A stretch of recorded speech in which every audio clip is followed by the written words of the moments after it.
बिल्लू पढ़ता diamond comic, Hindi पढ़ती diamond comic, पापा पढ़ते डायमंड कॉमिक, मम्मी पढ़ती डायमंड कॉमिक, मजेदार है डायमंड कॉमिक।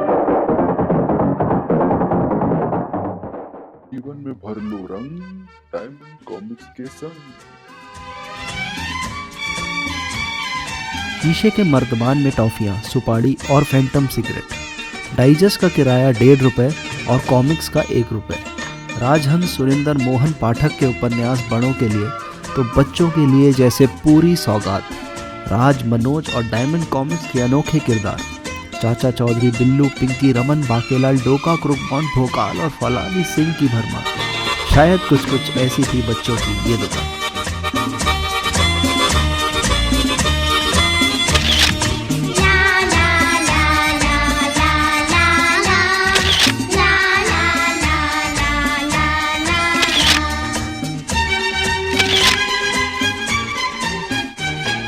दुकान नंबर 80 दरियागंज अंसारी मार्केट से सटी और हमारी बिल्डिंग लाडली भवन की पिछली तरफ। वैसे जब छोटा था तब दुकान नंबर याद करना कभी ज़रूरी नहीं समझा। कभी कभी भाई के साथ दौड़ लगती थी कि पहले कौन पहुंचेगा और झपटेगा कॉमिक्स के नए सेट पर। दीवार के एक कोने से दूसरे कोने तक सूत की एक मोटी डोर बांधी जाती थी और उस पर टंगी होती थी लुभावने वाली कॉमिक्स, उपन्यास और मैगजीन्स। स्टारडस्ट और सिनेब्लिट्स पर भी नज़र मार लेता था और मम्मी के लिए ले जा रहा हूँ ये कहकर घर ले आता था। जब कुछ हाथ न लगता तब चंपक, नंदन, बालहंस या लोटपोट से ही काम चलाना पड़ता था। इस दुकान को चलाने वाले थे एक अंकल। अंकल का नाम क्या है ये पता करने की ना कभी ज़रूरत पड़ी ना कभी हमने जहमत उठाई। सब उन्हें बच्चों की दुकान वाले अंकल कहकर ही बुलाते थे। अंकल ज़्यादातर सफ़ेद कुर्ते पायजामे में ही दिखते थे और उनके सर के सारे बाल सफ़ेद थे। कभी मम्मी से पूछा कि कब से है ये बच्चों की दुकान, तो उन्होंने बताया कि जब से उनकी शादी होकर आई तब से तो उन्होंने देखी है। डैडी के कई दूर के रिश्तेदारों से उनकी जान पहचान या पहली मुलाकात यहीं हुई। पता चला अंकल का कालकाजी में घर है और वो रोज़ सुबह 5 बजे घर से निकलते हैं और पैदल ही दरियागंज तक का सफ़र तय करते हैं।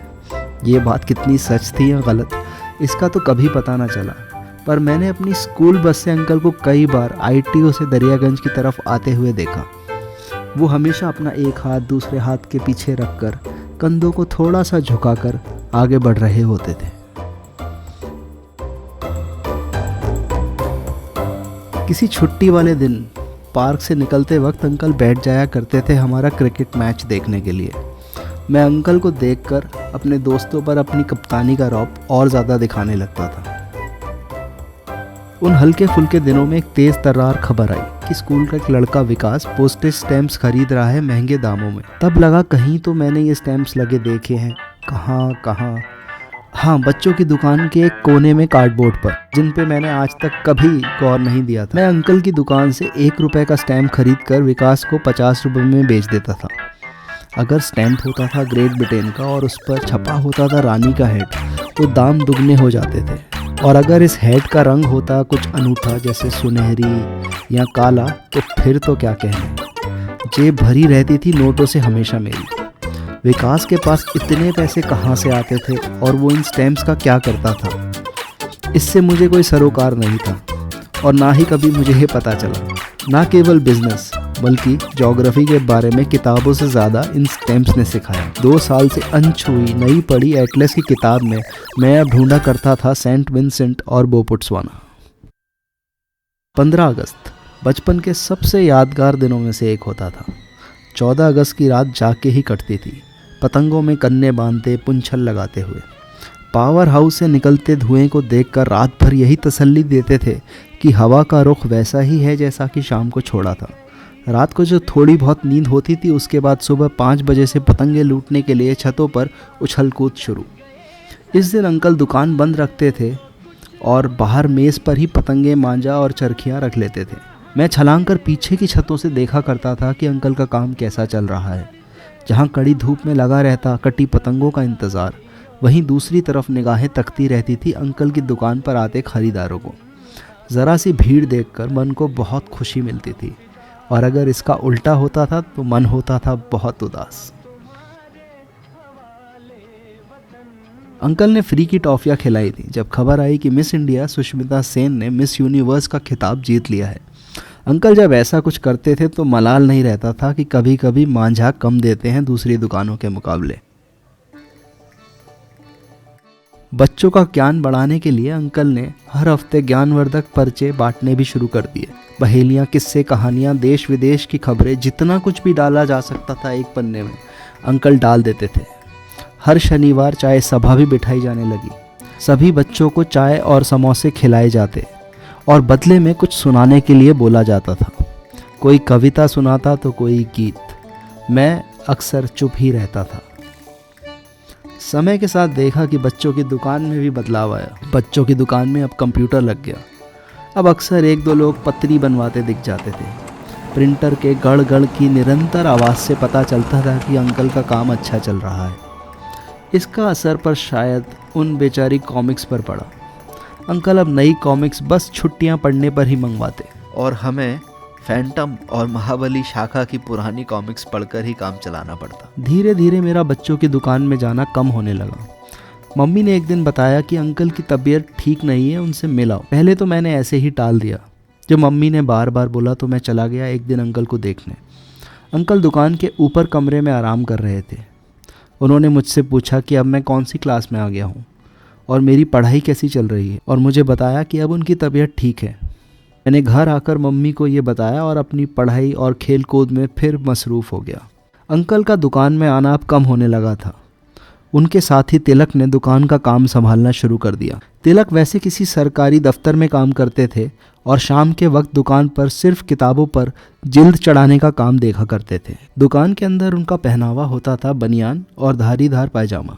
हमने उनका नाम तिलकधारी रख दिया। तिलक रवैये से सख्त थे और हंसते भी बहुत कम थे। दुकान में अब कभी जाओ तो कुछ नया ना दिखता। चरखियाँ टूटी निकलती, किताबों पर धूल चढ़ी होती, पतंगे उठाओ तो अधिकतर फटी निकलती। लगता था जैसे कि दुकान अब सिर्फ कंप्यूटर के दम से ही चल रही हो जैसे। अंकल की कमी बहुत महसूस होती थी। मेरा दुकान में जाना धीरे धीरे बहुत कम हो गया। कहाँ दिन में 4 बार चक्कर लगता था, वहाँ अब महीने हो जाते थे दुकान पर गए हुए। एक दिन मम्मी दुकान से बड़ी उदास सी घर लौटी और हमें बताया कि अंकल अब नहीं रहे। पहले तो सुनकर विश्वास ही नहीं हुआ। मम्मी से पूछा कि उन्हें किसने ये बात बताई, तो वो बोली अंकल के बेटे ने। उसने उन्हें ये भी बताया कि अंकल ये दुकान कभी बेचने नहीं देते थे, पर अब यहाँ एक ऑफिस बनेगा। ये पता लगते ही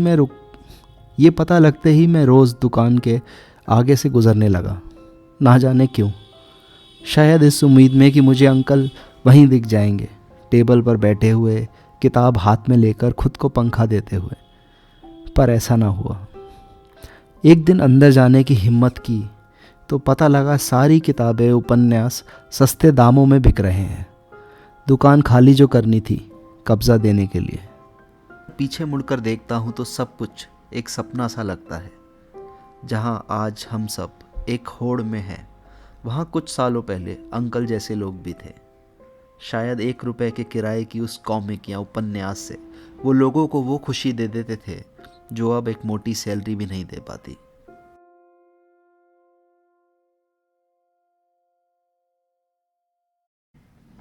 आज शायद बहुत मुश्किल है समझना क्रेजी बॉल की उस पिन को, अप्पू सुपाड़ी के उस स्वाद को, पाइप चूसने से मिलते उस मज़े को, झुलसती गर्मी में कॉमिक्स को पढ़कर मिलते उस सुकून को। कहीं तो ढूंढता हूँ मैं वो दुकान, शायद दिल के किसी कोने में आज भी जिंदा है बच्चों की वो दुकान।